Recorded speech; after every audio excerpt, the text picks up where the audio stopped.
നമസ്തേ. ഇന്ന് നമ്മൾ ഭാവവാചി ലകാരമായ ലോട്ടിൻ്റെ കുറച്ച് ഉദാഹരണങ്ങൾ നോക്കാം. ലോട്ട് എന്ന് പറയുമ്പോൾ ഭാവവാചി ലകാരമാണ്. അതായത് അത് ഭാവത്തിനെയാണ് സൂചിപ്പിക്കുന്നത്.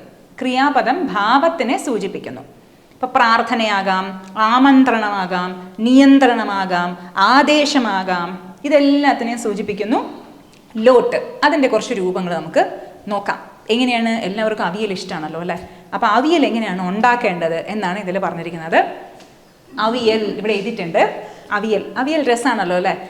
പണ്ട് കഥ കേട്ടിട്ടുണ്ട്. അവിയൽ എങ്ങനെ ഉണ്ടായത്? ഭീമൻ ആണ് അവിയൽ കണ്ടുപിടിച്ചതെന്ന്. അതായത് ഒരിക്കൽ ഭീമൻ ഉണ്ടാക്കാൻ അങ്ങനെ അത്ര മലക്കറിയൊന്നും ഉണ്ടായിരുന്നില്ല. അതുകൊണ്ട് എന്തൊക്കെ ഉണ്ടോ അതൊക്കെ കൂടി ചേർത്തിട്ട് എന്തൊക്കെയോ ചേർത്ത് ഉണ്ടാക്കി. അതിനാണ് അവിയൽ. പക്ഷെ നമ്മുടെ മലയാളികൾ മാത്രമല്ല, തമിഴിയൻസിലും അവിയൽ പ്രസിദ്ധമാണല്ലോ. ഓരോരുത്തരും ഉണ്ടാക്കുന്ന രീതി വ്യത്യസ്തമുണ്ട്. ചിലരിങ്ങനെ വെള്ളം പോലെ ഉണ്ടാക്കും, ചിലർ കട്ടി പോലെ ഉണ്ടാക്കും, ചിലരുടെ കഷ്ണങ്ങളുടെ ആ ഷേപ്പൊക്കെ വല്ല നീണ്ടായിരിക്കും, ചിലർ ഇങ്ങനെ കുഞ്ഞായിട്ട് ഉണ്ടാക്കും. എന്നാലും രസമാണ്. അത് നമുക്ക് നോക്കാം. ശാകാൻ ലഘു കിന്തു ദീർഘ ആകാരേണ ഖണ്ഡയതു. ഇനി നമുക്ക് നോക്കാം ഓരോ പദം. ശാകാൻ, ശാകഃ, ശാകാൻ. രാമഃ, രാമാൻ. രാമഃ, രാമൗ, രാമാഃ. രാമം, രാമൗ, രാമാൻ. ദ്വിതീയ വിഭക്തിയുടെ ബഹുവചന രൂപമാണ്. ശാകഃ എന്ന് പറയുമ്പോൾ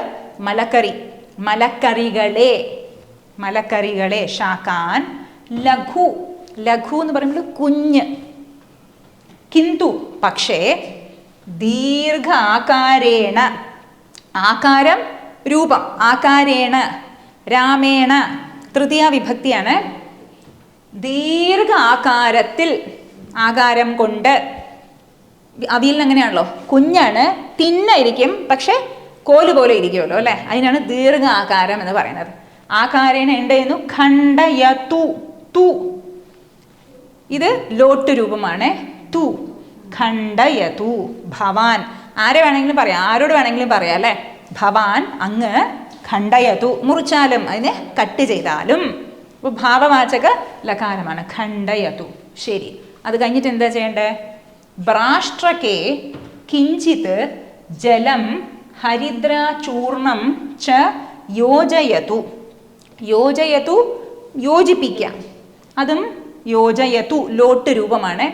പ്രഥമ പുരുഷന്റെ ഏകവചന രൂപമാണ് ലോട്ട്. ഭവാൻ അല്ലെങ്കിൽ ഭവതി ഖണ്ഡയതു, അല്ല യോജയതു, യോജിപ്പിച്ചാലും. എന്തിനെയാണ് യോജിപ്പിക്കേണ്ടത്? ഹരിദ്രാചൂർണം. എന്താണത്? മഞ്ഞപ്പൊടി. ചൂർണം പൊടി, ഹരിദ്ര മഞ്ഞൾ പൊടി. ജലം വെള്ളം. കിഞ്ചിത് ജലം കുറച്ച് ജലവും മഞ്ഞപ്പൊടിയും കൂടി ചേർന്നിട്ട് എന്ത് ചെയ്യണം? മിക്സ് ചെയ്യാം. എവിടെയാണ്? ബ്രാഷ്ട്രക ചീനച്ചട്ടിയാണ്. ചീനച്ചട്ടി അല്ലെങ്കിൽ ചട്ടി ഏതെങ്കിലും. അതിൽ ബ്രാഷ്ട്രകഃ, ബ്രാഷ്ട്രകേ. രാമഃ, രാമേ. രാമനിൽ, ബ്രാഷ്ട്രകത്തിൽ, ചട്ടിയിൽ ആണ് ജലം ഹരിദ്രാചൂർണം മിക്സ് ചെയ്യുക. ഇനി എന്ത് ചെയ്യണം? അനന്തരം ലവണം ച യോജയതു. അനന്തരം അതിനുശേഷം ലവണം ഉപ്പും യോജയതു യോജിപ്പിക്കുക. പിന്നീടോ തദനന്തരം നാരികേലം മരിചം ജീരകം ച മിശ്രകേ പേഷയതു. എന്ന് വെച്ച് കഴിഞ്ഞാൽ അരയ്ക്കണം. പേഷയതു എവിടെ? മിശ്രകം എന്ന് വെച്ച് കഴിഞ്ഞാൽ മിക്സി. മിശ്രകേ എന്ന് വെച്ച് കഴിഞ്ഞാൽ സപ്തമി വിഭക്തി. മിക്സിയിൽ അരയ്ക്കൂ. എന്തിനെയാണ്? തദനന്തരം അതിനുശേഷമാണ് പറഞ്ഞിരിക്കുന്നത്.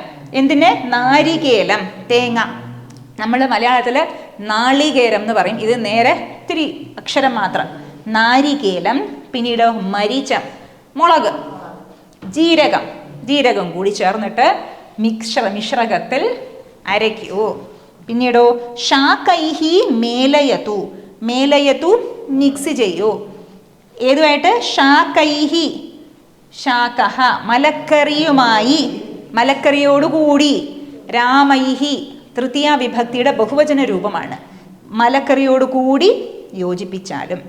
അന്തേ കൃഷ്ണനിംബപത്രം തൈലം ച സ്ഥാപയതു. അന്തേ അവസാനത്തിൽ. അന്തേ എന്ന് വെച്ച് കഴിഞ്ഞാൽ അന്തേ അന്തേ നാരായണ സ്മൃതി എന്ന് വരുന്നുണ്ടല്ലോ. അവസാനത്തിൽ കൃഷ്ണനിംബപത്രം എന്താണ്? കരിവേപ്പല. കൃഷ്ണനിംബപത്രം കരിവേപ്പല. വേപ്പ് നിംബം ഇത് കറി ഇല പത്രം.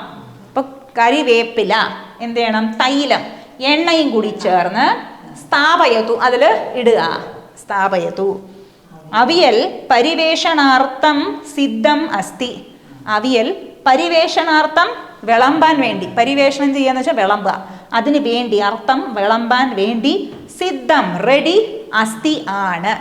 റെഡിയാണ്. എന്നാൽ നിങ്ങളും കഴിക്കൂ, എന്നാൽ ഞങ്ങളും കഴിച്ചിട്ട് വരാം. അപ്പോൾ അവിയൽ റെഡിയാണല്ലോ. അപ്പം നമ്മൾ ലോട്ട് പഠിച്ചു.